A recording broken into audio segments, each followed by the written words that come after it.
आज का टॉपिक जो है ये है difference between the federal system and unitary form of government. तो अब इसको स्टार्ट करते हैं। फेडरल फॉर्म ऑफ सिस्टम सबसे पहले आता है। इसका मतलब ये होता है कि जो पावर है वो फेडरल गवर्नमेंट के पास भी है और उधर से पावर का फ्लो ना एक इस तरह से कि फ़ेडरल से प्रोविंसेस के पास आ रही है। फ़ेडरल के पास भी इतनी पावर, प्रोविंशियल ऑटोनॉमी ज़्यादा है। ठीक है, जैसे कि हम एग्जांपल लेते हैं यूएसए की। यूएसए के अंदर एक फ़ेडरल सिस्टम है कि कॉन्स्टिट्यूशन का सिस्टम चलता है। उसकी इंडिपेंडेंट 50 स्टेट्स हैं यूएस की और उनका अपना अपना कॉन्स्टिट्यूशन है। ठीक है, और उनकी अपनी अपनी असम्बलीज हैं। इसी तरह Pakistan is also a federation consisting of one federal capital territory in Islamabad, और उसके अलावा 4 प्रोविंसेस हैं और कुछ फेडरली एडमिनिस्ट्रेटेड ट्राइबल एरियाज़ थे जो कि केपी में मर्ज हो गए, और उसके अलावा गिलगित और कश्मीर हैं जो कि इंडिपेंडेंट स्टेट्स हैं। अच्छा, अब फीचर्स इसके ये हैं कि 2 और मोर लेवल ऑफ गवर्नमेंट हो, यानी कि स्टेट है और उसके बाद प्रोविंसेस हैं और लोकल। इसी तरह कॉन्स्टिट्यूशनल स्टेटस होना चाहिए हर स्टेट का। इंडिपेंडेंट जुडिशरी हो।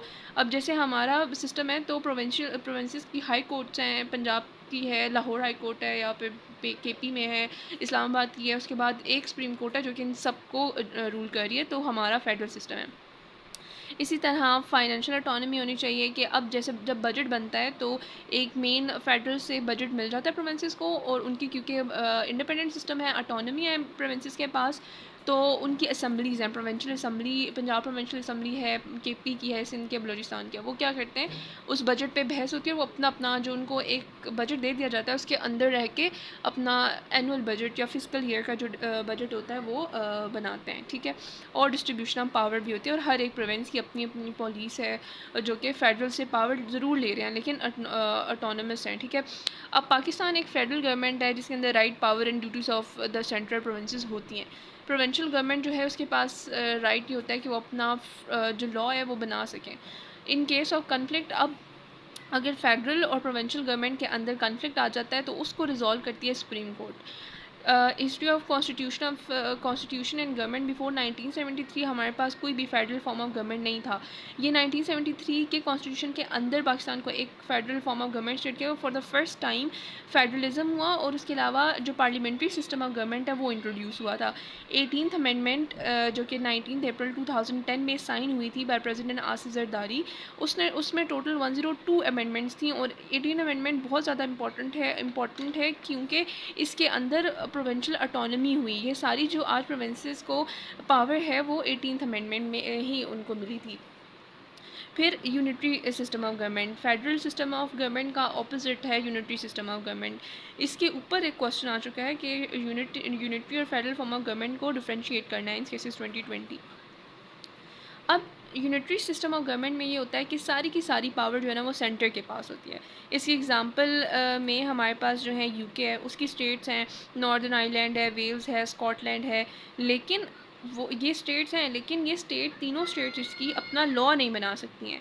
ठीक है, यानी इसका मतलब है कि यूनिटी फॉर्म ऑफ गवर्नमेंट। और जो नहीं है, जिस तरह रशिया में लगता है कि वो एक यूनिटी फॉर्म ऑफ गवर्नमेंट हो सकता है कि उसकी बड़ी पावरफुल सेंटर है ऑस्ट्रिया, जर्मनी, लेकिन वो लोग unitary form of system of government उनके अंदर एग्जिस्ट नहीं करता, Belgium, Germany, Austria and Russia के अंदर। तो इसकी अब हम ये देख सकते हैं कि एडवांटेजेस क्या हैं यूनिटरी फॉर्म ऑफ गवर्नमेंट की। एक तो ये है कि पावर फ्लो सेंटर से गवर्नमेंट को जाता है, गवर्नमेंट से पीपल को जाता है, तो वो एक इजी फ्लो हो जाता है, मेंटेनेंस इजी हो जाती है। Rules are same throughout the country, तो एक ही तरह के रूल्स जो हैं वो सबके ऊपर एप्लीकेबल है, कोई भी डिस्पैरिटी नहीं है। और टैक्स सिस्टम अच्छी तरह से हो जाता है कि जब सेंटर में ही टैक्सेस जो है मैनेज हो रहे हैं। अब हमारा तो ये है कि प्रोविंशियल में मैनेज होते हैं और फिर वो सेंटर तक पहुँचते हैं, लेकिन इसका डिसएडवांटेज है क्योंकि एक हायरार्की का स्ट्रक्चर जब सेंटर से आते आते स्टेट्स पे पहुंचेगा तो it is a very slow process, तो स्लो इम्प्लीमेंटेशन होती है। ठीक है, इसी तरह if we have to do the difference between both, तो हम इस तरह से लिखेंगे, पावर इसके अंदर सेंट्रल गवर्नमेंट के उधर है, फेडरल फॉर्म ऑफ गवर्नमेंट के अंदर डिस्ट्रीब्यूटेड पावर होती है। So all major government decisions are made by the centre ही करता है। इसके अंदर क्या था, diffuse power in federal centre के पास क्या होता है, फॉरेन पॉलिसी, ट्रेड, टैक्स, इस तरह की चीज़ें। बाकी हर एक जो प्रोविंस होता है वो अपने ओन पे अपनी चीज़ें बना रही होती हैं, फॉरेन पॉलिसी और इस तरह की चीज़ें बस फेडरल में बनती हैं। मोस्टली डिक्टेटरशिप टोटलिटेरियन रूल होता है यूनिटरी सिस्टम। टोटलिटेरियन रूल जैसे कि हमने कहा था कि इसमें ऑटोक्रेट्स एरिस्टोक्रेट्स जो हैं उनकी गवर्नमेंट होती है, ओपोजिशन पार्टीज़ नहीं होती, और उसके अलावा स्टेट मीडिया कंट्रोल्ड होता है। अच्छा, अब इसकी एग्जांपल में हम देखते हैं कि फ्रांस है, उसके अंदर डेमोक्रेटिक फॉर्म ऑफ गवर्नमेंट है, वो यूनिटरी है। उसके अलावा यूनिटरी मोनार्क है, जिस तरह से मोनार्की, जिस तरह से किंगडम ऑफ सऊदी अरेबिया में, कुवैत, मोरक्को, स्पेन। इसी तरह से यूनिटरी रिपब्लिक है, चाइना, अफ़गानिस्तान, इटली और ज़ैम्बिया और यूक्रेन, ये सारी यूनिटरी रिपब्लिक हैं। ठीक है, तो डिफरेंट फॉर्म ऑफ गवर्नमेंट्स हैं जो कि यूनिटरी सिस्टम ऑफ गवर्नमेंट उनके अंदर एग्जिस्ट करता है। तो फेडरल की बात करें तो हमारे पास सबसे ज़्यादा जो इसकी एग्जांपल है वो यूएसए की है। Even Pakistan is also a federal form of government. फिर उसके बाद प्रेसिडेंशियल और पार्लियामेंट्री सिस्टम ऑफ गवर्नमेंट के अंदर डिफरेंस आ जाता है कि जो प्रेसिडेंट है वो हेड ऑफ स्टेट होता है, वो सिर्फ नॉमिनल एक टाइटलर हेड होता है। लेकिन जो पार्लियामेंट्री सिस्टम है उसमें नहीं sorry presidential form of system में जो प्रेसिडेंट है वो हेड ऑफ स्टेट और गवर्नमेंट दोनों होता है, क्योंकि प्राइम मिनिस्टर की तो कोई पोस्ट एग्जिस्ट नहीं करती। लेकिन पार्लियामेंट्री सिस्टम में जो हेड ऑफ स्टेट होता है वो होता है प्रेसिडेंट, जो टाइटलर नॉमिनल हेड होता है, और हेड ऑफ गवर्नमेंट जो है वो प्राइम मिनिस्टर होता है। ठीक है, executive is independent of legislative branch. यहाँ पे ये होता है कि प्रेसिडेंट जो है उसके पास टोटल पावर होती है, वो क्योंकि एग्जीक्यूटिव का ही ब्रांच का ही पार्ट होता है, तो वो लेजिस्लेटिव ब्रांच यानी कि पार्लियामेंट का कोई कंट्रोल नहीं होता प्रेसिडेंट पे। लेकिन जो पार्लियामेंट्री फॉर्म ऑफ गवर्नमेंट है यहाँ पे तो एग्जीक्यूटिव प्राइम मिनिस्टर को और प्रेसिडेंट को बनाती ही पार्लियामेंट है, तो इसके अंदर clear cut separation of power होता है।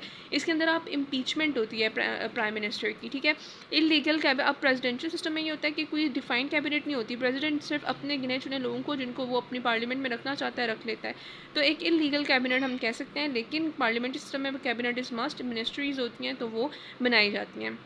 अब प्रेसिडेंशियल सिस्टम में president is not responsible to the parliament. Obviously जब वो पार्लियामेंट उसको बनाती नहीं है तो वो उनको responsible he is above constitution. लेकिन पार्लियामेंट्री सिस्टम में पीएम डिपेंड करता है पार्लियामेंट में, क्योंकि पार्लियामेंट ही उसको इम्पीच कर रही होती है through vote of no confidence. ठीक है, और यहाँ पे जो प्रेसिडेंट है वो हो सकता है असम्बली से इम्पीच, वो भी हो सकता है। लेकिन अंडर जितना यहाँ पे पावर्स और सेपरेशन ऑफ पावर है वो प्रेसिडेंशियल सिस्टम ऑफ गवर्नमेंट के अंदर उतनी ज़्यादा सेपरेशन ऑफ पावर नहीं होती।